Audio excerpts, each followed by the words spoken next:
Good morning, y'all. Today we're going to cover the nasal cavity conversation. Are you pro nasal cavity? Are you anti nasal cavity? Why? Boiling, beetles, degreasing. We're going to cover a lot of those topics that are just somewhat controversial, and I'm going to use this deer just as an example. If you want to see this deer hunt, if you want to see how to cape a deer, you want to see how to gut a deer, skin a deer, quarter a deer, the Whitebone Creations app for iOS and Android, all of that is there.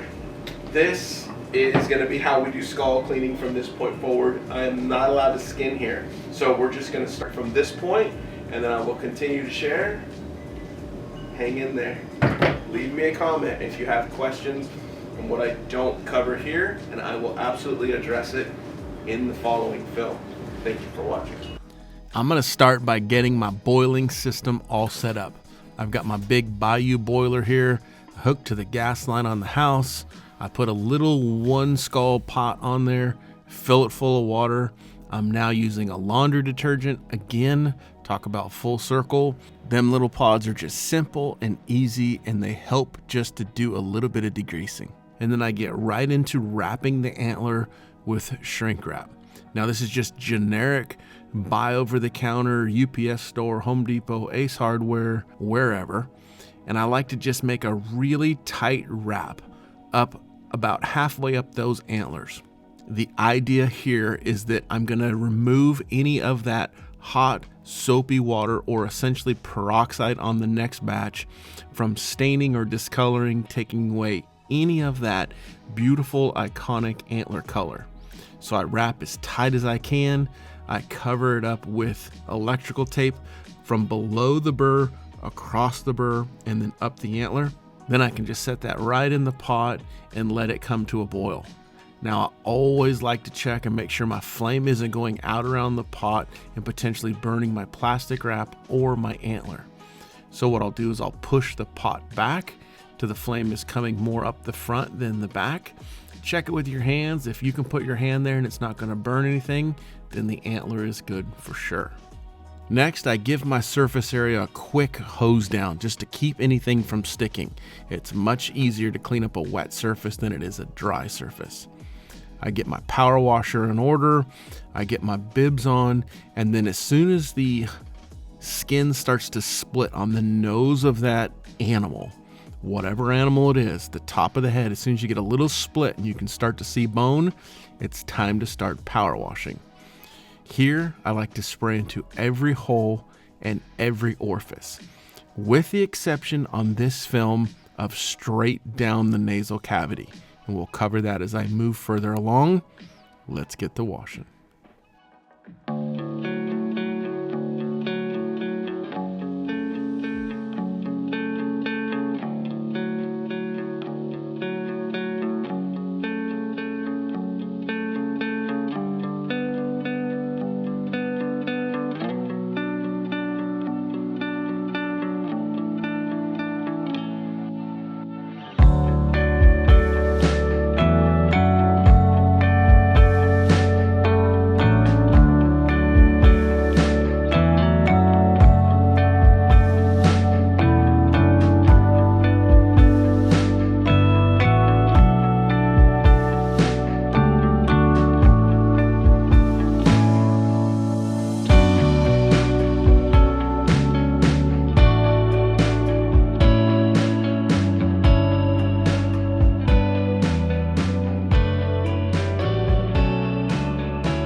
Now I normally start off washing a skull with that red bit, the nozzle that just is a straight shot, the strongest one.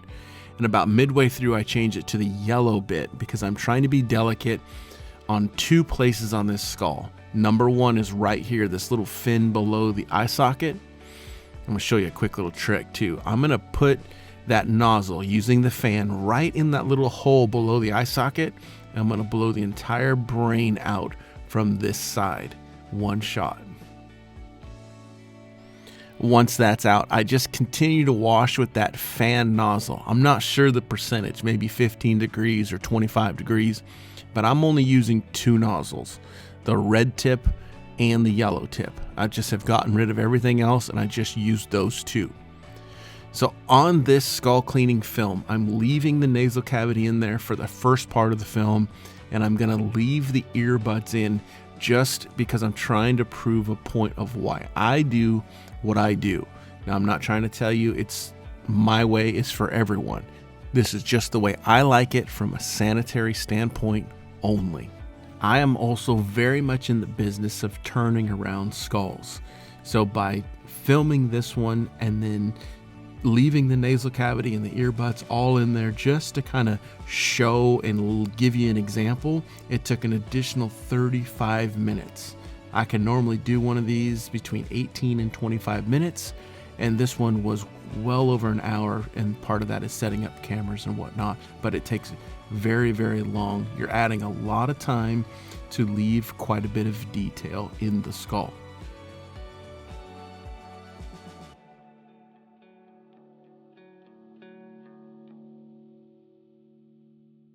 So I told you a minute ago, there's two places on the skull that I didn't want to damage.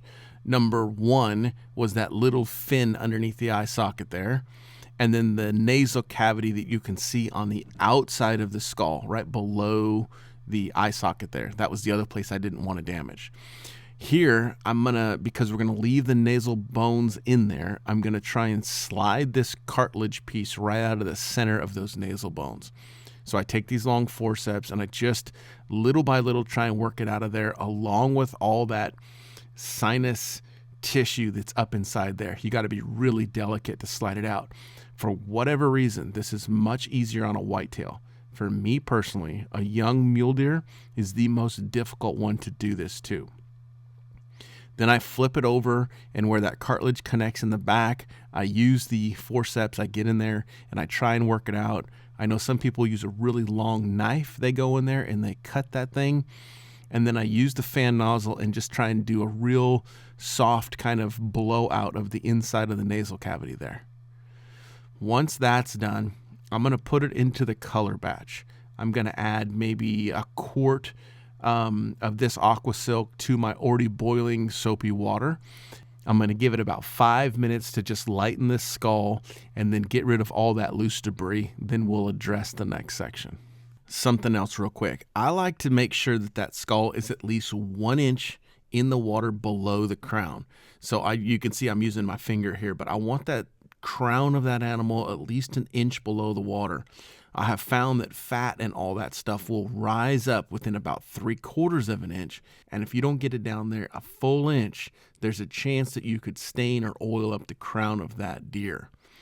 And then this is just kind of a silly little piece, but this is what I think about constantly. Because the crown is the heaviest bone on that deer, you can see there's one part of the pot that's boiling heavy and the other is not. So I turn the deer around so that now the crown is in the heaviest boil and the nose, the thin stuff, is in the less intense water, if that makes sense. Yeah, I know. Sometimes I'm crazy. All right, once that skull has been whitened, it looks good. I pull it out, and then I take my knife and I zip those 2 shrink wrap electrical tape wraps off the antler. Then again, taking the fan setting on the power washer, I hold it really close and I spray off any of that junk that's up underneath the pedicle. I just take and power wash it. It will just come right off. Remember, it's been in that pot underwater, steaming. It's in the perfect place to just whoosh, wash right off. Now we're to the point where some of you are not going to like this, but this nasal cavity is all in there complete and beautiful. Both earbuds, clean and beautiful. I can't visually see junk inside there. But what I'm going to do now is I'm going to take a pair of forceps and I'm going to pull them out. And I'm going to show you what's in there that you can't see. Now, you could absolutely set this out and let it dry, and there would probably never be any issue. It would just be dry, tough tissue. I don't like the idea that it's in there and that potentially if I had a fly or something laying there, now I've got a real problem or a real dilemma. You have to be your own judge on this. I like the look of no nasal cavity inside there. Some don't. Make your own decisions. Please don't let me sway you one way or the other.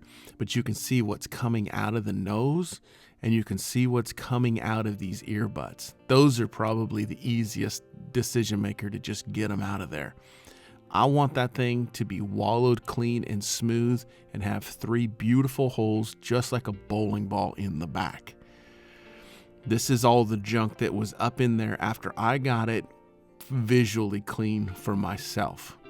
Now I'm going to show you the finished product here, and you can make your own decisions, but I just want you to know that it can be done as a boiler to leave nasal bones and ear butts in there.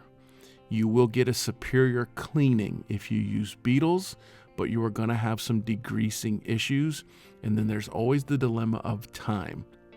I'll take this conversation in a different segment of the video.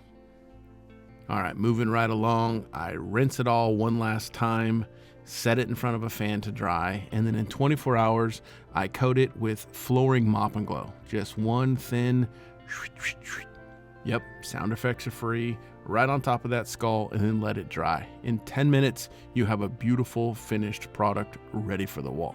All right, I take it out here in the light just to kind of show you what it looks like down the nose of that animal and around the backside with those earbuds out of there. I think the whole thing is just stunning.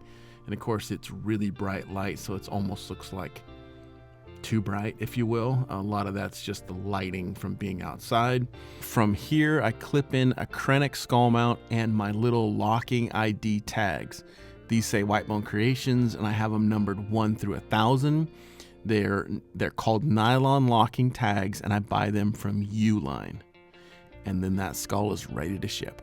Mr. Beans is forever interested in all things skulls and antlers. He don't chew them, he just likes to smell them. What's in there? You know what's in there? Nothing.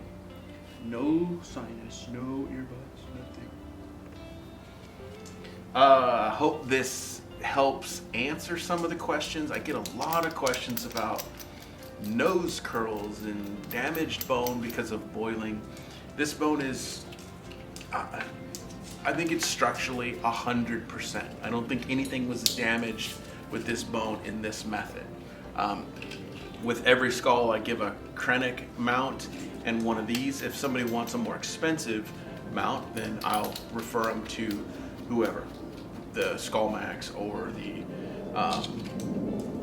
Hang Up or any one of those, right? They're all great. Dead on Display, whoever. This deer, for whatever reason too, has the deepest tear ducts I've ever seen. Everything about this deer was a bit strange. If you do want to see the hunt, you could go over to the Whitebone Creations app and watch it. And I mean, it is not just the hunt, but the gutting, the quartering, the leg removal is extremely in-depth. Anyway, if you have any questions, if there's anything I can cover further, please let me know. Make those skulls beautiful and get them on the wall like they should be. Thank you so much for watching. Beans.